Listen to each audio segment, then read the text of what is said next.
ये सब आपको बताएंगे, लेकिन सबसे पहले आपको खबर देंगे तरीन ग्रुप पीटीआई का अंदरूनी मामला है। जहांगीर तरीन जाने और पीटीआई वाले जाने, ग्रुप से हमारा कोई लेना देना नहीं। शहबाज शरीफ की 4 सद्दा में बेगम नसीम वली के इंतकाल पर ताज़ियत के बाद मीडिया टॉक, कहा जेलें काट रहे हैं, क्या ये डील है? आपको कौन कहता है कि हमें एनआरओ दो? ऑपोजिशन लीडर ने मजीद कहा कि वज़ीर आज़म इमरान खान ने खुद रिंग रोड तोसी की मंजूरी दी, बाद में शोर मचाया। रिंग रोड स्कैंडल के किरदार सामने आ चुके हैं। चोर डाकू ने मुल्क का क्या हाल कर दिया। महंगाई का नाम लें तो चोर डाकू कहा जाता है। डेंगी बरादरान का ताना दिया गया।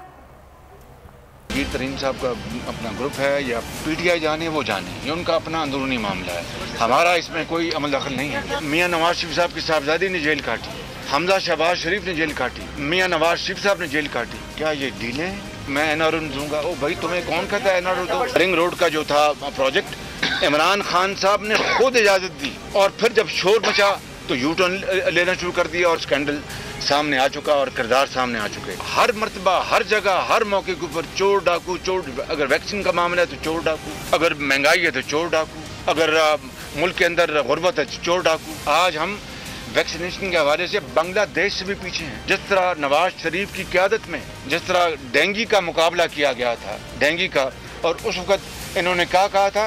डेंगी बरादरान, यानी मजाक, कौम का, यानी एक संगीन मजाक था कौम के साथ।